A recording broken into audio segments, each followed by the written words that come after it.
مخدر الفودو والشابو أخطر مخدرات في مصر. الايس ده تم ضبط مخدرات منه، هو ده بيجي في شكل تم تخليقها في المعامل الفودو والاستروكس. مش الحشيش هو بقى مشكله، بقى الحشيش المخلط، حاجه اسمها فودو. كم مرة حاولت تبطل وفشلت؟ كم مرة حاولت أبطل وفشلت؟ كتير جدا، أكتر مخدرات من 20 مرة. اتسببت في جرائم كتير وحالات وفاة. دي مادة منشطة ومادة شديدة التأثير على الجهاز العصبي وسريعة الإدمان. النهاردة هنتكلم مع حد خاض التجربة. انت متأكد انت عايز تطلع؟ ليه بقى عايز تظهر؟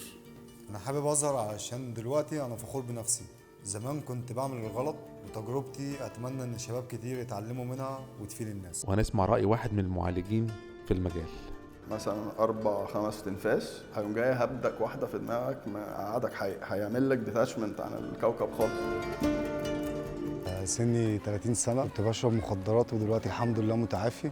انت اصلا بأول ما بدأت تشرب كنت بتشرب ايه؟ أول ما طبعا بداية طبعا سجاير معروفة، دخلت بقى في الحشيش، فاهم؟ استمريت في الحشيش كتير شوية. ظهر بقى الحاجات الجديدة، القش والأكياس اللي كانت بتتباع في وينزران والحاجات دي. وبعد كده بقى الفودو استمريت بقى فيه شوية كتار. هو الفودو ده اللي الفودو اللي قضى على الدنيا. هو كان زي ما تقول ايه النقطة تحول. التحول بقى من بني آدم لبني آدم تاني. اقعد بقى اشرب كده واسرح بخيالي، وانا خيالي واسع جدا، فما بقفش عند حد معين. ايه الأعراض اللي كانت بتجيلك من الموضوع؟ بتهدي مخك خالص، يعني زي ما كأنك طالع من عملية، فاهم؟ تخاريف بقى وحاجات. في البداية كنت بقول حاجات غريبة، افضل اتكلم بلغة غريبة، اقعد اتكلم مع ناس كده، هما يجوا يتريقوا ويقول لك ده فين الناس دي. يعني انت كنت بيتهيألك انت بتتكلم مع ناس بس هم مش موجودين. حاجات بقى الودن بتسمعها، فاهم؟ بيخلي البني ادم يسرح في الخيال ذات نفسه اللي هو فيه.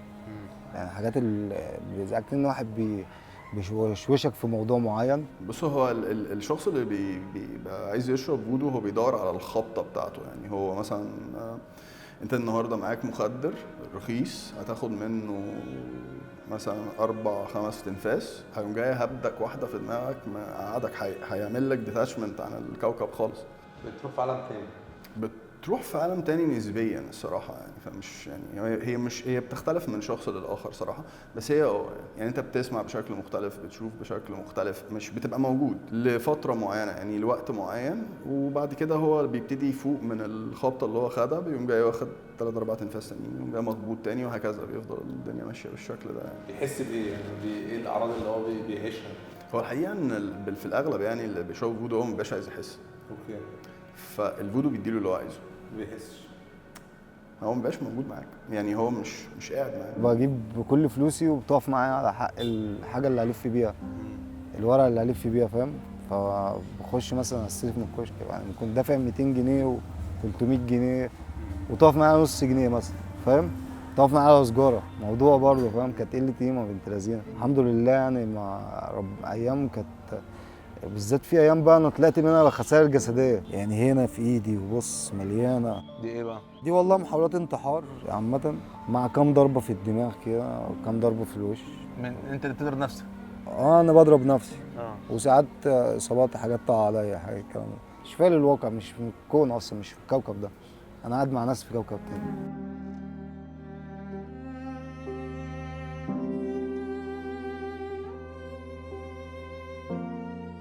يعني هو بيخسر حياته، بيخسر فلوسه، بيخسر علاقاته، بيخسر صحته، بيعجز بدري، ممكن يخسر سنانه.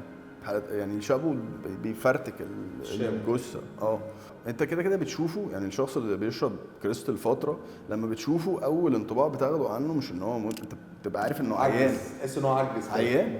يعني انت اول ما تشوفه تقول له مالك، يعني مشفوط، عظمه باين، عظمتين الوش بالذات بيبانوا، فصحيا بيتهرت، الجسم بيتحرق.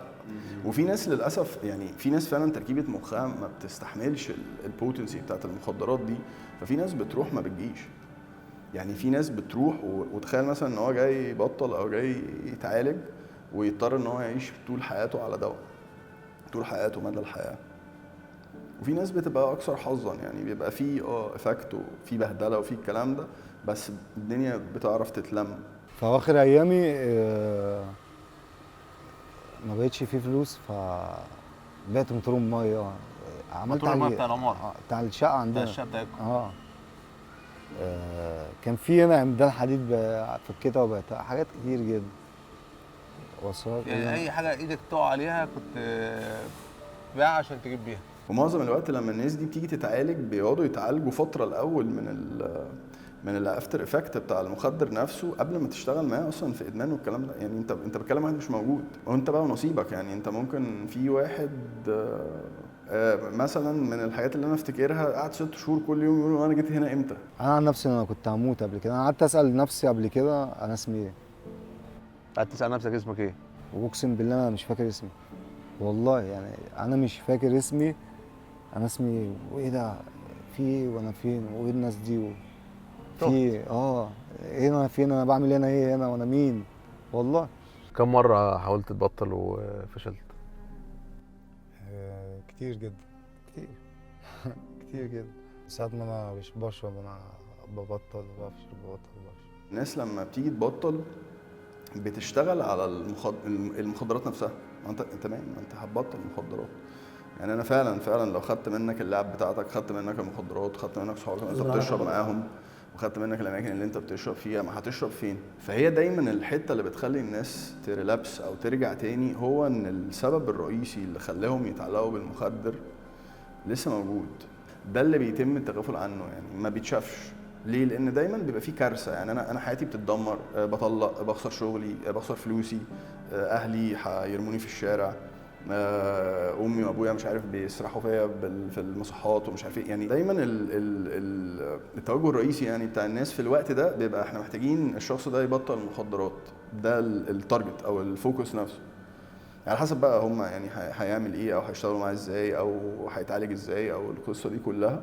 بس الحاجه المهمه في الموضوع ان استخدام المخدرات ده يقف دلوقتي حالا، وان برضو السلوكيات بتاعته الى حد ما تتغير. لان ايا كان هو هيبطل بايه هو سلوكياته هتتغير. بس لو السبب بتاع الادمان نفسه ما تبصش عليه او ما تدواش فهي بتبقى مساله وقت. الشخص اللي بينتكس ده مش بيبقى كيف، هو ما بيبقاش رايح ياخد دماغ. يعني انا مش رايح اعمل دماغ، هو بيعمل دماغ في الاول، انما لما بيرجع تاني هو بيبقى عايز يهرب من الوجع. طيب ايه اصلا السبب الرئيسي اللي بيخلي حد يقرر ان هو يروح للفودو ويروح للشابو او يدمن اصلا في الاساس؟ الحته بتاعت الادمان عامه هي بيبقى ان انا النهارده ممكن يبقى على سبيل المثال مثلا انا اتربيت بشكل ممكن يبقى محسسني ان انا لا انتمي او لا استحق. فيجي مثلا الاب يلاقي نفسه ان هو حرق نفسه السنه كلها والفلوس كلها راحت على الولد مثلا سقط او فشل في المدرسه، بس حمه هيتعلق على الحيطه.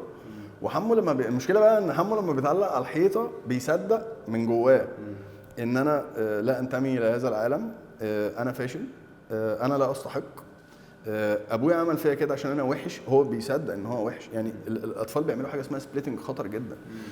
يعني لو انت جيت ضربتني كطفل انا ما بشوفكش وحش.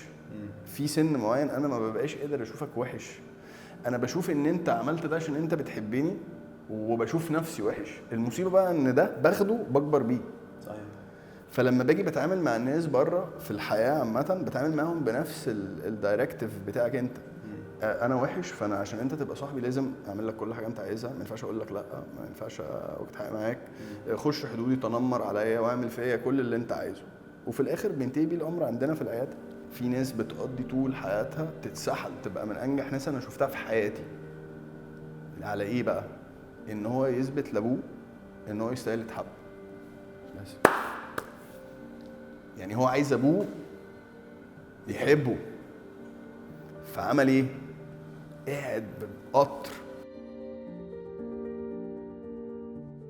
شباب كتير بتدمن انواع كتيره من المخدرات، ومع الوقت المخدرات دي بيطلع منها الجديد اللي بيسحل ويتوه ويموت. ممكن يكون اخوك، ابوك، اختك او امك، اي حد في عيلتك مدمن. فبلاش نتبرأ من الشخص المدمن ونتعلم نعالج صح. نتعلم ان المدمن هو شخص اخطأ وبسهولة ممكن يرجع عضو ناشط في المجتمع لو عرفنا نتعامل معاه وناخد بإيده.